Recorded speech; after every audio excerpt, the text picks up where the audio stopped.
जी news के election headquarter में आपका स्वागत है। 5 राज्यों के चुनावी नतीजों पर देश के सबसे बड़े न्यूज स्टूडियो से सबसे बड़ी कवरेज जी न्यूज लेकर आया है सत्ता का गुलाल। आज महा एग्जिट पोल।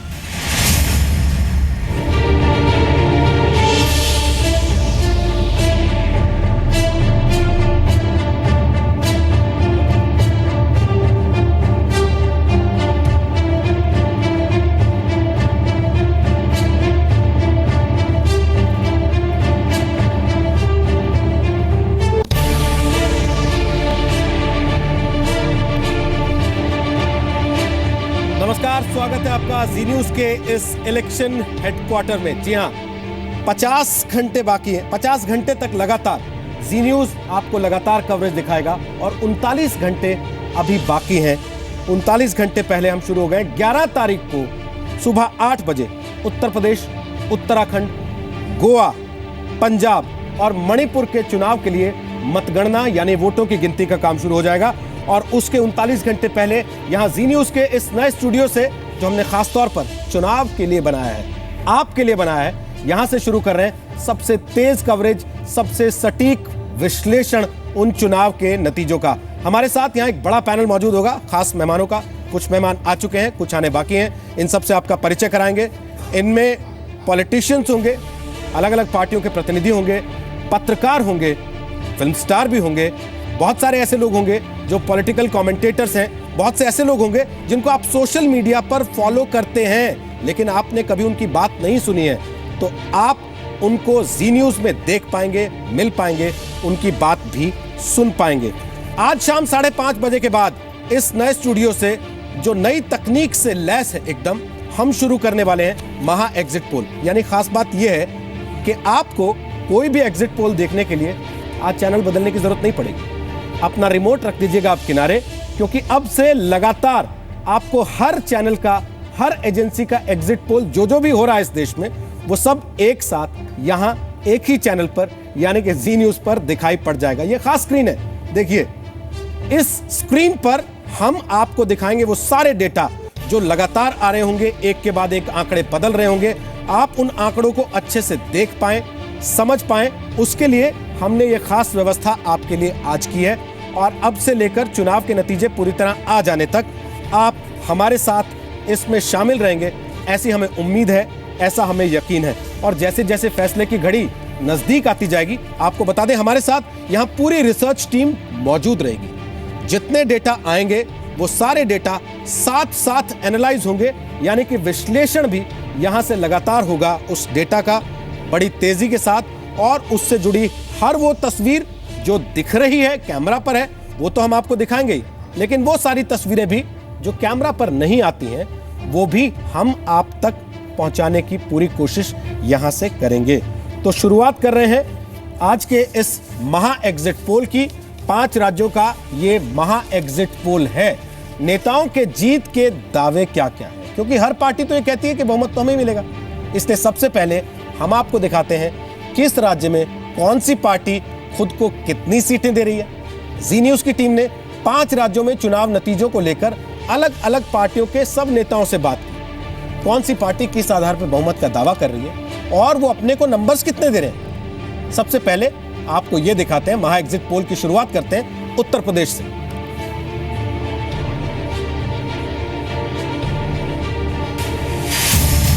जी न्यूज के इलेक्शन हेडक्वार्टर में आपका स्वागत है। 5 राज्यों के चुनावी नतीजों पर देश के सबसे बड़े न्यूज स्टूडियो से सबसे बड़ी कवरेज जी न्यूज लेकर आया है सत्ता का गुलाल। आज महा एग्जिट पोल।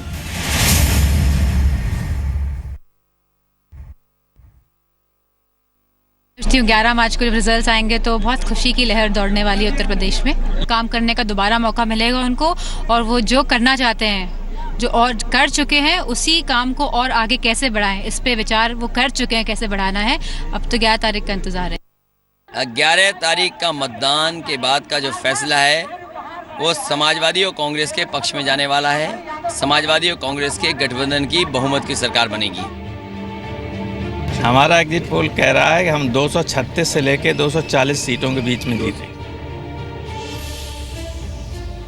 से पिछले लगभग 40 दिन से हम लोग उत्तर प्रदेश के विभिन्न हिस्सों में रहे हैं और मैं समझता हूं कि जिस तरह से लोगों ने मोदी जी की नीतियों के प्रति अपना विश्वास जताया है, तो मुझे पूरा विश्वास है हम लोग 245 से लेकर 270 सीट के बीच के अंदर बहुमत के साथ हम अपनी सरकार बनाने जा रहे हैं। जिस प्रकार से हमने होमवर्क किया, निश्चित रूप से परिवर्तन के मूड में थी जनता। उत्तर प्रदेश चाहता था कि हमारा प्रदेश उत्तम प्रदेश बने। 2/3 बहुमत से इंतजार करिए, 11 तारीख तक का 2/3 बहुमत से सरकार 260 से प्लस आने वाली है।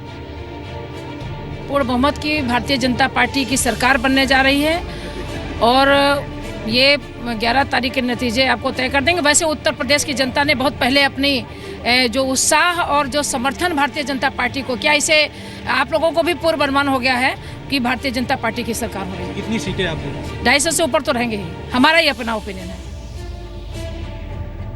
उत्तर प्रदेश के जो चुनाव परिणाम आएंगे निश्चित तौर से अप्रत्याशित होंगे, क्योंकि भारतीय जनता पार्टी प्रचंड बहुमत से जीतने जा रही है और जिसके पीछे एक कारण है।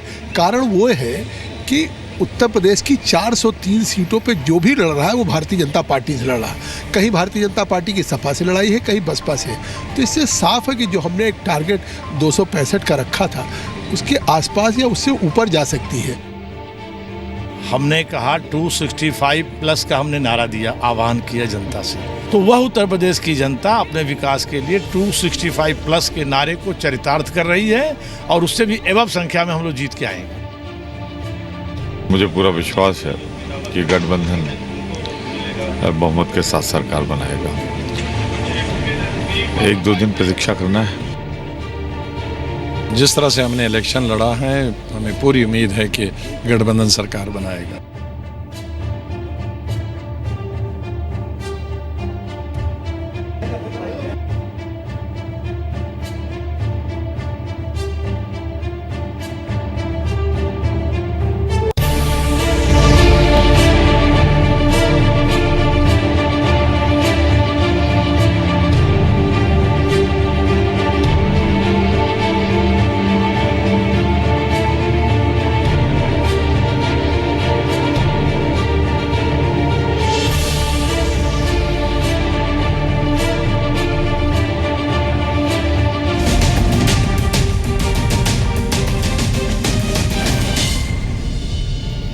तो सुन लिया आपने अलग अलग पार्टियों का दावा, तो वो क्या कह रही हैं, उनको कितनी सीटें मिल रही हैं। हम जनता के बीच भी गए, जनता से भी हमने पूछा, जनता का एग्जिट पोल क्या कहता है वो भी आपको दिखाएंगे, और एजेंसीज का एग्जिट पोल, क्योंकि चुनाव आयोग की एक समय सीमा है, 5:30 बजे के बाद दिखाया जा सकता है, तो 5:31 से उसके आंकड़े भी हम आपके सामने रखना शुरू कर देंगे। फटाफट आपको मिलवा देते हैं अपने सारे मेहमानों से जो हमारे साथ अभी से लेकर चुनाव नतीजे आ जाने तक किसी ना किसी रूप में मौजूद रहने वाले हैं। इस वक्त बीजेपी दफ्तर से श्रीकांत शर्मा हमारे साथ आ गए, राष्ट्रीय सचिव हैं भारतीय जनता पार्टी के। स्वागत है श्रीकांत शर्मा आपका।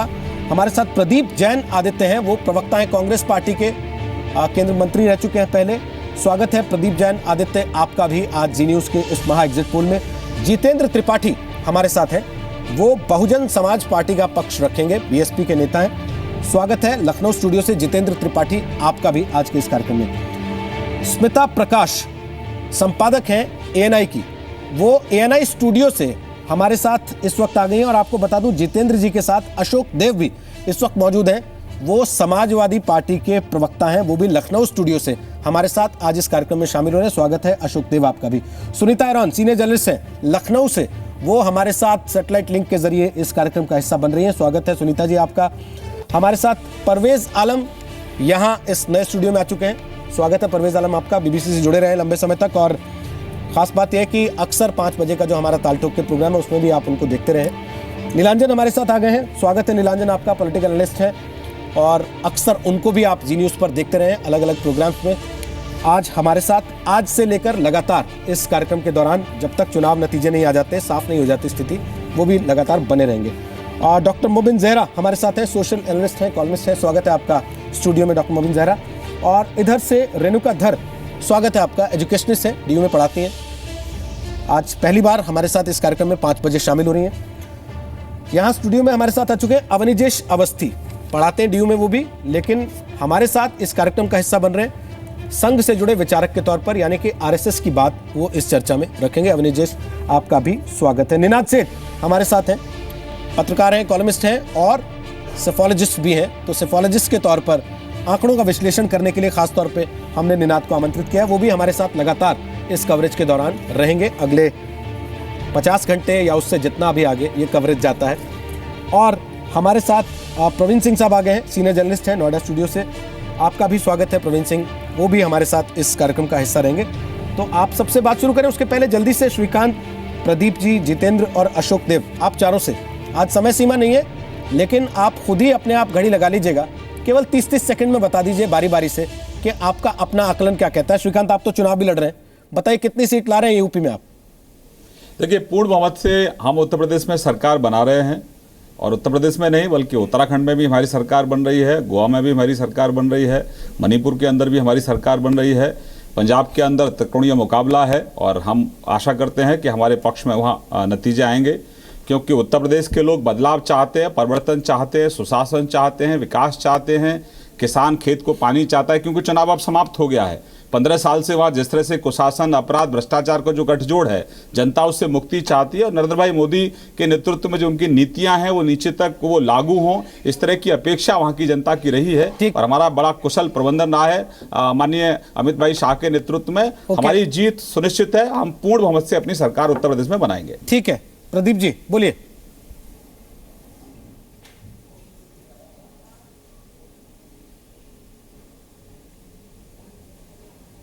प्रदीप जी, मेरी आवाज आ रही है आपको? शायद प्रदीप तक आवाज नहीं जा रही है। जितेंद्र जी, कितनी सीटें? जी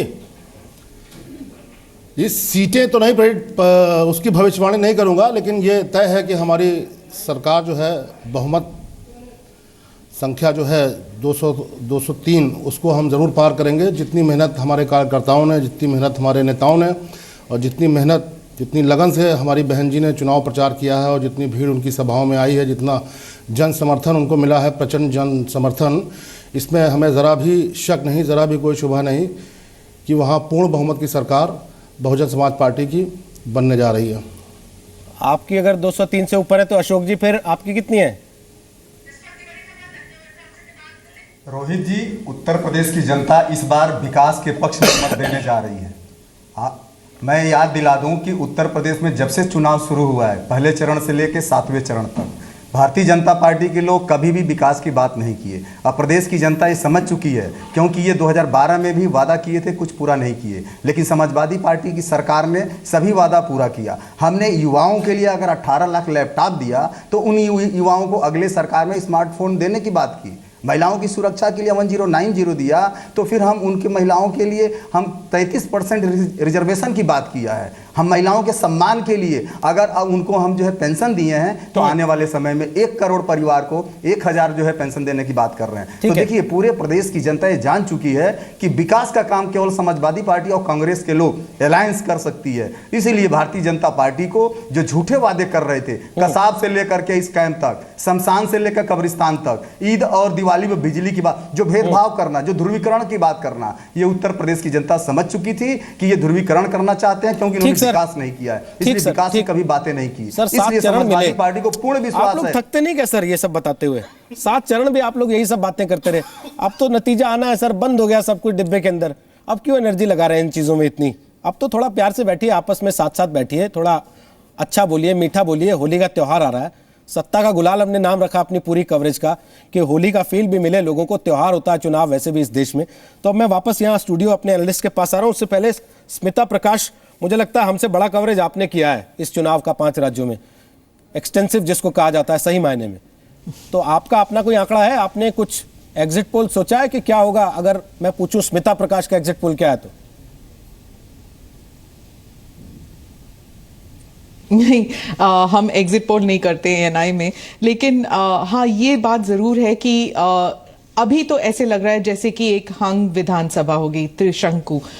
कोई भी पार्टी अभी कॉन्फिडेंट नहीं लगती। हाँ, बीजेपी कह रही है कॉन्फिडेंट है, क्योंकि मुझे लगता है कि उन्हें अगर if it is a hung assembly, उनके लिए उनकी एक रणनीति तैयार है। लेकिन समाजवादी पार्टी और कांग्रेस का जो गठबंधन है, उनको कुछ नहीं पता अगर उनकी मेजॉरिटी नहीं आगे क्या करेंगे वो, क्योंकि वो किसी और they can't take anybody's help.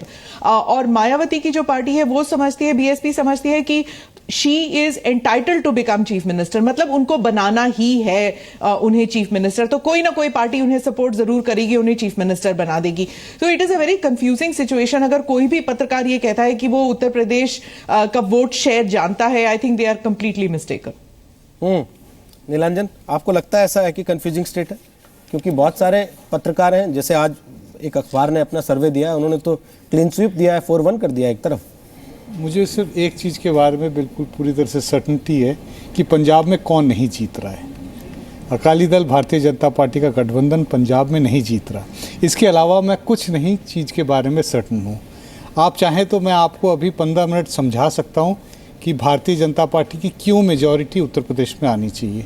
अगले 15 मिनट में उतने ही लॉजिकली आपको समझाऊंगा आंकड़ों के साथ कि समाजवादी पार्टी और कांग्रेस की क्यों आएगी।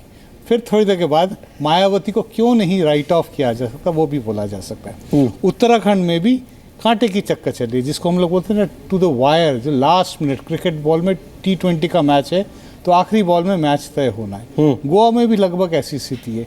मणिपुर के बारे में भी कुछ कहा नहीं जा सकता। मणिपुर की कवरेज बहुत कम हुई है। मैं चाहूँगा कि हम लोग इस कार्यक्रम के दौरान थोड़ा बहुत वक्त मणिपुर पे भी दें, क्योंकि बहुत दूर का स्टेट है, लेकिन वहाँ की जो इस चुनाव में जो घटनाएं होनी है उसका राष्ट्रीय राजनीति पे उसका बहुत लंबा असर पड़ने वाला है। मणिपुर दूर का स्टेट है, मणिपुर की कवरेज कम हुई, लेकिन मणिपुर में वोटिंग सबसे ज्यादा हुई और उन्होंने देश के लोगों को एक बड़ा मैसेज दिया है। खास बात और मैं अपने दर्शकों को बताना चाहता हूँ, कल महिला दिवस था। गोवा और मणिपुर 2 ऐसे राज्य हैं जहां पर महिला वोटरों की तादाद और प्रति 1000 जो महिलाओं की तादाद है वो पुरुषों के मुकाबले ज्यादा। परवेज साहब, इससे आगे बढ़ते हुए जी आप भी कंफ्यूज हैं जैसे नहीं, सब लोग हैं? मैं तो बहुत पूरी तरह से स्पष्ट हूँ। मेरी पूरी तरह से मतलब सारी बातें समझ में आ रही हैं। देखिए क्या है कि यहाँ जो पिछले एग्जिट पोल्स वगैरह हुए हैं उनको हमें भुलाना नहीं चाहिए, इसलिए कि पहले कि हम आगे की बात करें, बिहार का एग्जिट पोल था, वो हमारे सबके सामने एक ऐसा नतीजा लेकर आया कि बहुत से लोग शर्मिंदा हो गए।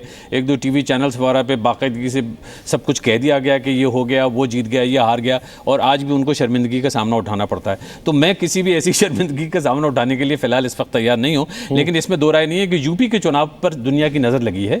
ठीक है, मणिपुर का भी जिक्र करेंगे, क्यों नहीं करेंगे, लेकिन सच बात यह है कि वो राज्य जहाँ से इतने भारत के प्रधानमंत्री आए हैं, वो राज्य जो मेक और ब्रेक वाली सिचुएशन में है इस वक्त प्रधानमंत्री नरेंद्र मोदी जी के लिए भी, इसलिए कि उन्होंने 3 दिन तो रोड शो और रैलियों में गुजार दिए बनारस में, और आखिरी दौर में ऐसा लगा कि बीजेपी को कुछ परेशानी थी, कुछ नर्वसनेस थी, और उन्होंने सारे जैसे कहते हैं ना ईंधन, आग, एनर्जी, ऊर्जा सब कुछ डाला उसके बाद, और उसके बाद में लगा कि शायद उनकी स्थिति बेहतर होती हुई नजर आ रही है। पोल्स वगैरह जो होंगे वो बताएंगे। मैं ये ज़रूर कहूँगा कि थोड़ा सा हमें चौकन्ना होने की ज़रूरत है। एग्जिट पोल्स की बाकायदगी से जब हम बात करेंगे ये ज़रूर ध्यान में रखें कि कुछ सरप्राइजिंग फैक्टर्स होते हैं। और आखिरी एक बात मैं कहूँगा, मैंने कहीं एक रिपोर्ट पढ़ी थी किसी अखबार में कि जो बाबू लोग हैं वो अचानक उन्होंने जहाँ मायावती के पार्क वगैरह होते थे उनको चमकाना शुरू कर दिया। अब ये बड़ी फैसिनेटिंग रिपोर्ट है अपने आप में, भारतीय राजनीति की तरफ इशारा करती है, इसलिए कि मायावती बड़ा साइलेंट फैक्टर हैं, लोग उनसे बहुत ज्यादा चिढ़ते भी हैं, परेशान भी होते हैं। नोटिस नहीं की, वो अशोक जी और त्रिपाठी जी साथ साथ बैठे हैं, एसपी बीएसपी के नेता, और अशोक जी ने जब कहा तो उनका पूरा ध्यान कुल मिला के बीजेपी की बैशिंग पे था, बीएसपी के लिए वो कुछ बोले नहीं, जैसे काउंट नहीं करते उनको। हाँ, तो इसलिए ये अभी इसलिए मैंने कहा कि एक वो भी फैक्टर है कि क्या ऐसा कोई साइलेंट फैक्टर है सरप्राइजिंग जो अचानक हमारे सामने नमूदार हो जाए, हाथी की तरह से, कहते हैं ना एलिफेंट इन द रूम, जो नजर नहीं आ रहा लेकिन अचानक निकल आ सकता है। तो मुझे लगता है ये वो सारे विषय हैं जिन पर हम और आप मिलकर बात करेंगे। जो आपने छेड़ा है प्रवीण जी, मैं आपसे पूछता हूँ, जब बीजेपी ने 70 से ज्यादा सांसद जीते और हर सांसद को यह कहा गया कि आपको अपने विधायक 3 कम से कम जिता के देने हैं अपनी संसदीय सीट से, ये बात तो पीएम पे भी लागू होती होगी, और जब पीएम पे लागू होती है तो वो विधायक जिताने के लिए उतरेंगे तो हैं ही। इस पे इतनी चर्चा क्यों है? जी देखिए, भाजपा के लिए एक बहुत बड़ी चुनौती है। लगभग 20 मंत्री वाराणसी में बैठे रहे, काम करते रहे। अब आगे इनका जितना बीजेपी के का आगे की रणनीति जितनी होगी अब यूपी इलेक्शन के ही पे आधारित होगी। अभी परवेज साहब ने एक बहुत अच्छी बात कही है कि मायावती को एक्स फैक्टर के रूप में रखा गया है, क्योंकि मीडिया उसको बहुत ही मिनिमल कवरेज दे रही है। मीडिया के सामने केवल बीजेपी और कांग्रेस एसपी ही सामने केवल आ रहे हैं। तो हम इस पे यही कहेंगे कि देखिए, बीजेपी के लिए एक बहुत बड़ी चुनौती है कि यूपी के चुनाव में उनका परफॉर्मेंस कैसा होता है। बहुत पेचीदा है, अभी हम लोग कुछ इस पे नहीं बोल सकते हैं, क्योंकि ये कंस्टिट्यूएंसी टू कंस्टिट्यूएंसी मैटर कर रहा है। हम ओवरऑल हम कुछ नहीं बता सकते, बल्कि और भी हम नीचे जाएँ तो बूथ टू बूथ वहाँ मैटर कर रहा है। तो ऐसे माहौल में अभी इस पर हम लोग वही बहुत कुछ नहीं बोल सकते हैं, आगे देखते हैं क्या ओपिनियन पोल बोलते हैं। दिनाथ साहब, आप बोलना चाहेंगे? क्योंकि मुझे ऐसा लगता है कि एक स्पष्ट बहुमत आने वाला है बीजेपी के लिए, और वो इसलिए कह रहा हूं मैं कि 3 फैक्टर हैं। पहली बार लोग भूल जाते हैं कि 25 साल बाद पहली बार सेंटर में एक पूर्ण बहुमत की सरकार आई है। उसके हज़ारों नतीजे निकलते हैं, छोटे बड़े, नतीजे अच्छे हों या बुरे। पहली बार 25 साल बाद ये जो सरकार पूर्ण बहुमत से आई है, उसका असर पड़ता है, राज्यों में भी पड़ता है और नीचे भी पड़ता है। और काफ़ी सालों से ये जो 2 तरफा चल रहा था सपा और बसपा का, उससे भी शायद लोग थोड़े परेशान हैं और बीजेपी को फ़ायदा होगा। मुझको ये भी लगता है कि प्राइम मिनिस्टर की जो पर्सनैलिटी और पॉलिसी है, उसने इस इलेक्शन को एक लोकल इलेक्शन से ट्रांसफॉर्म किया है एक नेशनल इलेक्शन की तरफ। और ये एक्चुअली अगर आप देखें तो कई बार ये गलत है सोचना कि यूपी जैसे बड़े स्टेट में नेशनल इश्यूज काउंट नहीं करते। पहले भी किए हैं और आगे भी करेंगे। मुझको लगता है कि जिस तरह से समीकरण बैठ रहा है, एक सिंपल मेजॉरिटी बीजेपी के लिए आ सकती है। सुनीता अरोड़ा, आप तो लखनऊ में, आपको क्या लगता है? जी देखिए, as editor of Hindustan Times मैं ये बात नहीं मानती हूँ कि मायावती जी को नहीं कवर किया जाता है। उनकी जितनी रैलीज होती है उनको कवर किया जाता है, बट अधिकतर उनका जो वोटर है वो काफ़ी शांत होता है। अगर आप ट्रैवल करें यूपी में इलेक्शन के दौरान, जब हमने ट्रैवल किया तो हर 25 किलोमीटर पे अगर आप बात करेंगे तो जो वोटर की चॉइस होती थी या प्रेफरेंस होती थी वो चेंज हो जाती थी। कहीं पे बीजेपी नज़र आती थी, कहीं पे बीएसपी, कहीं पे एसपी। इससे ये नज़र आता है कि तीनों पार्टीज बहुत अच्छी तरह लड़ी हैं। और मेरा मानना ये है कि अखिलेश और मोदी जी की दोनों पार्टीज़ में एक बहुत क्लोज कंटेस्ट है। मायावती जी को हो सकता है वोट अच्छा मिले, बट सीटें उतनी ज़्यादा नहीं मिले। तो ये बड़ा क्लियर है। आप पूरी स्टेट में कोई भी जना पूरी 403 सीटों पे तो जाता नहीं है, बट अगर आप देखेंगे तो आप एवरी 25 किलोमीटर जो मैंने किया, चॉइस बदल जाती है। प्रदीप जैन, पहले सवाल में आप तक आवाज़ जा नहीं रही थी, उस समय चर्चा हो नहीं पाई आपसे। ऐसा क्यों है कि बातों से लगता है पॉलिटिकल पार्टीज की, ना तो आपका गठबंधन ना बीजेपी के लोग मायावती को काउंट कर रहे हैं? निश्चित रूप से रोहित जी, अगर हम इस बार देखें तो पूरे चुनाव में विकास एक मुद्दा है, और विकास के नाम पर 2 युवा एक साथ मिले और दोनों युवाओं ने विकास का इतिहास सृजित किया। हम अगर उत्तर प्रदेश के मुख्यमंत्री अखिलेश जी का कार्यकाल देखें या बीते समय में राहुल जी की दिशा देखें, दोनों ने ही विकास को प्राथमिकता दी। और बहुजन समाज पार्टी अगर हम देखें तो विकास के नाम पर उस तरह से कभी भी सत्ता में आने के बाद नहीं बढ़ी, और यही कारण है केंद्र की सरकार से लोग उदासीन हैं। 3 साल के अंदर कुछ भी चीज धरातल पर नहीं हुई। उत्तर प्रदेश के अंदर केवल छीनने के अलावा कुछ भी हासिल नहीं हुआ। यही कारण है कि बहुजन समाज पार्टी और भारतीय जनता पार्टी को लोग चुनाव के मैदान में नहीं मान रहे हैं। चलिए, तो मैं वापस आता हूँ आपके पास। एक ब्रेक का वक्त हो गया है छोटे से। अवनीजेश जी हैं हमारे साथ, उनसे भी बात करेंगे। मुबिन जोहरा जी से पूछेंगे कि वाकई क्या मुस्लिम वोट बट गया इस बार, या इस पर कमेंट करने से पहले वो वेट करना चाहती हैं 2 दिन के नतीजे आ जाएं, उसके बाद ही बात की जाए। दलित विचारक भी हमारे साथ आ गए हैं, गंगा साहेब मीना, उनसे भी बात करते हैं एक बहुत छोटा सा ब्रेक लेके। और रेणुका जी से भी पूछेंगे कि भाई आदमी जब वोट डालने जाता है तो बिजली सड़क पानी देखता है या शमशान कब्रिस्तान देख के वोट डालाता है?